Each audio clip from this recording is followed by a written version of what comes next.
Whoever heard you get indicted for interfering with a presidential election where you have every right to do it? Donald Trump's ever-increasing cognitive decline is now so advanced that he has been recently telling on himself in public in the most damaging ways possible. And he did so yet again during an otherwise softball interview on the Fox Propaganda Network in a way that may have major legal implications. But before we unpack all that, if you end up liking this video and you want to support the channel, please be sure to hit the like, subscribe, and alert bells before you go. All right, friends, we have several clips to talk about in this video, and most of the clips are from a recent interview between Donald Trump and one of his chief MAGA cultists at the Fox Propaganda Network, Mark Levine. But before I get to those clips, just to set the stage, I want to show you a clip that was the centerpiece of a previous video of mine just a few days ago, in which, again, Donald Trump told on himself in public, undercutting 4 years of aggressive lying about the 2020 election. 10 or 12 million votes more than that, more than anybody had ever got. We got the most votes of anybody, of any sitting president in history. And he beat us by a whisker. So that was Donald Trump during a conversation with Moms for Liberty, a far-right activist organization, admitting that President Biden defeated him in the 2020 election. Remember, for years, Donald Trump has persisted, the election was stolen. I didn't lose. I won. I got more votes than anybody. I won California. And instead, note what he said. He said he got more votes than anybody, corrected himself and said, well, we got more votes than any sitting president, which, by the way, is true. As the incumbent president in 2020, Donald Trump did receive more votes in 2020 than any previous incumbent president. It's just that President Biden, then Vice President Biden, got more votes, 7 million more votes, which is more than a whisker. But he corrected himself. He actually told the truth. He is now in such a state of cognitive decline that he briefly had a moment of honesty and undercut 4 years worth of lies and admitted publicly that Joe Biden beat him. Not the first time, by the way, that we have record of Trump admitting that he lost to Biden. Very rarely does he even hint at it in public. But if you look at the Jack Smith indictment, special counsel Jack Smith pertaining to the January 6th insurrection and the attempts to overturn the free and fair election, the case filed in D.C., Jack Smith lists multiple examples in the indictment when he admitted to AIDS, Trump admitted to AIDS, that he lost President Biden. And on that subject, Donald Trump just told on himself yet again, pertaining to the same case, the D.C. Jack Smith January 6, 2020 election theft conspiracy case. In his just absolute cognitive implosion, Donald Trump told on himself yet again. See if you catch it. Whoever heard you get indicted for interfering with a presidential election where you have every right to do it, you get indicted and your poll numbers go up. When people get indicted, Donald Trump just admitted that not only was he indicted for election interference, which that's one way to put it. I mean, it was multiple. It was conspiracy to defraud the American people. It was multiple counts of conspiracy and fraud. But overall, they call it the election interference case. Well, he just admitted to it. He's like, who knew that you could get indicted for election interference and you have every right to do it? Donald Trump just admitted that what he did was election interference. See, again, usually he is so pathologically dishonest and he's relentless about it that he'll say, oh, I didn't interfere with the election. I was just protesting the outcome of a stolen election. But here, in that softball interview with Fox propagandist Mark Levine, he admits he was indicted for interfering with an election and admit that he did it, but says that he did it because he had the right to do it. Absolutely ridiculous stuff. Democratic Congressman Ted Lieu said, "Dear @real Donald Trump, are you seriously this stupid? You think President Biden has the right to interfere in the upcoming election? Do you want VP Harris to do what you tried to get former VP Mike Pence to do? Are you really this dumb? Also, interfering in elections is illegal." So he dunks on him there at the very end for basically admitting to the thing that he was alleged to have done and has denied doing. But then he also points out something that we pointed out on this channel, and I pointed out in previous conversations and debates with conservatives. Think about this. If you think that incumbent presidents or just politicians in general have the right to intervene in an election and try to steal the results, well, Joe Biden is the president of the United States now. Does he have the right to intervene in the election on Vice President Harris's behalf? Vice President Harris will be presiding over the certification of the 2024 election on January 6, 2025. 2025, come hell or high water, win or lose, she will be presiding over the certification of the ballots. Donald Trump, if you win the upcoming election, should she be able to interfere with the election? Should she be able to do, as Ted Lieu says, what you wanted Mike Pence to do? What about in 2016, the election Trump did win? Barack Obama was the sitting president of the United States, a Democrat. Should he have interfered? Joe Biden, the current vice president or the current president of the United States, the Donald Trump's chief political opponent, was the vice president then. He was in Mike Pence's position. Should he have just tossed out the votes? This is the issue with MAGA Republicans. They don't think about consistent standards. It's just whatever you can say or do to benefit Donald Trump. That's all that matters. And that's why so much of this I have so much contempt for.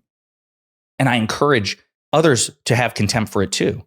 It would be one thing if you had this radical interpretation of the Electoral Count Act or the Constitution. You genuinely believe that any vice president, Democrat or Republican, effectively had the right to toss out ballots. That would be insane. But if you were consistent, we could at least say you're honest. We could at least say you have an honest interpretation, even if it's grossly incorrect. But that's not what MAGA Republicans do. MAGA Republicans don't say, oh, yeah, absolutely. Vice President Harris and, Vice President Joe Biden and, Vice President Al Gore all had the power and have the power to just toss out the votes. Of course they do. Instead, what you get from MAGA Republicans like Trump is Democratic vice presidents don't have the power or the right to do this, but Republicans do. It's inconsistent, it's pathetic, and it should be mocked relentlessly.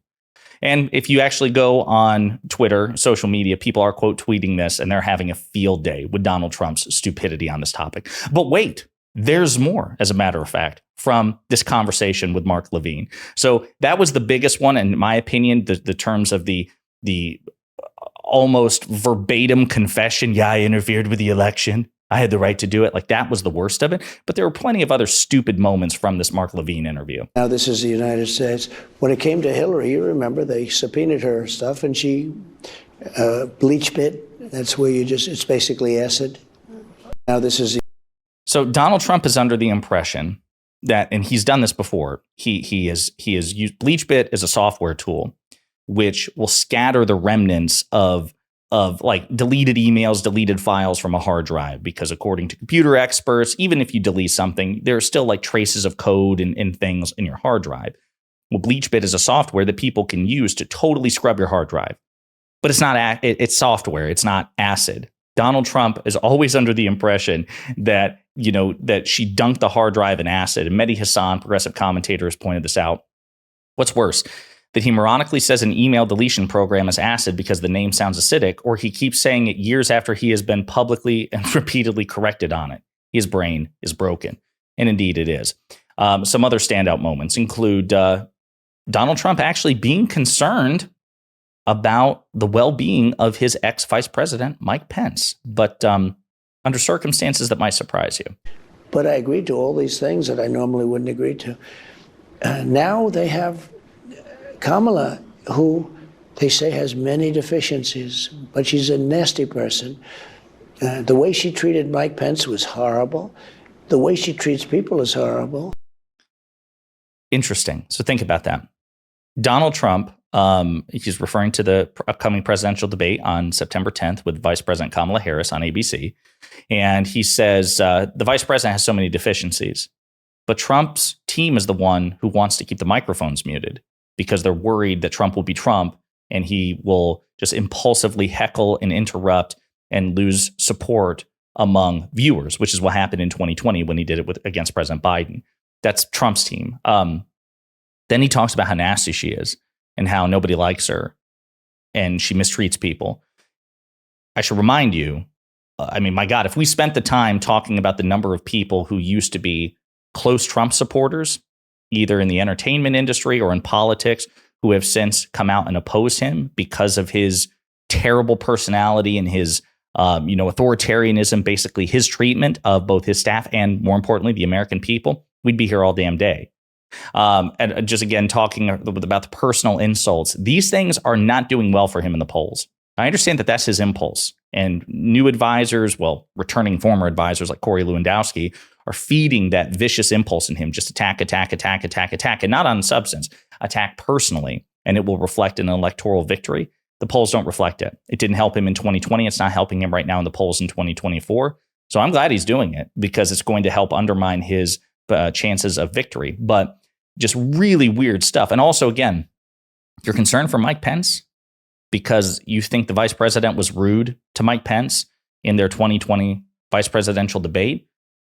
I'm sorry, didn't your supporters try to hang him? Didn't they literally erect gallows on the Capitol grounds on January 6th? Didn't they barge and burst and break into the Capitol, seeking him out, chanting, "Hang Mike Pence, hang Mike Pence, hang Mike Pence"? And you knew about it because you watched it unfold for 3 hours from the White House, knowing that Vice President Pence had to flee with his Secret Service detail because of a riotous mob of your supporters were coming to kill him. And you didn't call them off. You didn't condemn them. You didn't even call in to check on him. You were actually tweeting that he had failed you. And just this idea that it was Vice President Harris that treated Mike Pence terribly and not Donald Trump is absolutely ridiculous. And the lack of self-awareness is staggering. There are several other clips I wanted to say. I think we're going to skip to this one, though. And it's really not about Trump per se. Kind of is. But it's actually about Mark Levine, who is a Fox propagandist we don't really cover here. He's like Tucker Carlson, right? We just don't spend a lot of time on him. He, I think, is in many ways even worse than Hannity. Hannity and Trump are particularly close. I don't know if Levine and Trump are as close as Hannity and Trump are, but in terms of his delusion, this is Mark Levine talking about Donald Trump and Donald Trump's religious faith. This is how he describes it. You've been a man of faith. You go to church. You believe in God. Has this further your belief, your commitment? He's struggling to get the words out because he knows how categorically ridiculous they are. Listen, I'm a firm believer in separation of church and state. I don't think that any American politician should be obligated. It should neither be a plus nor a minus that they have some sort of Christian faith or any religious faith whatsoever. As a matter of fact, I think we should aggressively normalize the idea of openly secular politicians. There are good religious people, there are bad religious people, there are good secular people, there are bad secular people. None of that should matter. It's really about the values, not necessarily what the sources of them are. But Donald Trump is not a Christian. He's just not. He's not. We know he's not. In his personal and public conduct, both in his youth and now at 78 years old, he is as egregiously anti-Christ as one could possibly be. You read the New Testament in particular and all the teachings of Christ, and Trump is on the exact opposite side of that. And what's funny is Mark Levine, again, struggling to try to say these words with any degree of credibility about the most profoundly un-Christ-like person in American politics. Whereas at the same time, President Biden, a devout, lifelong Catholic who attends Mass, even while he's president, he attends Mass every Sunday. Mark Levine and conservative commentators and pundits, they don't think that President Biden is religious at all or a man of faith at all or whatever. And to the extent that some will acknowledge that he is, they give it absolutely no weight, right? Whereas they will twist themselves in knots to try to say, yeah, Donald Trump, you're a man of faith. You go to church. I mean, I'm sure Trump has driven past one time or two.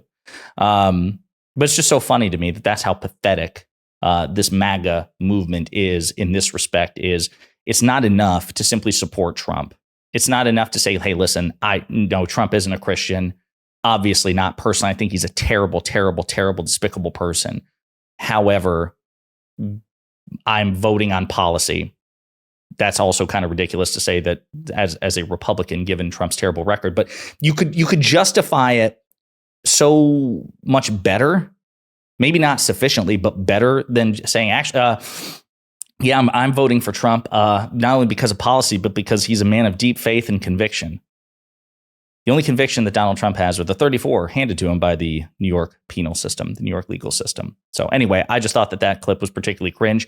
But yeah, there you go. Donald Trump's cognitive decline on full display. He's telling on himself repeatedly in public. And that one in front of Mark Levine might carry with it potential legal implications. Jack Smith should certainly, if he's able to, make hay of these statements by Donald Trump, admitting that he lost to President Biden, admitting that he did interfere in the election. He just thinks he has the right to do it. I hope that there's a way by which special counsel Jack Smith can make hay of this, should the case ever come to fruition in D.C. And in the meantime, let me know what you think in the comments.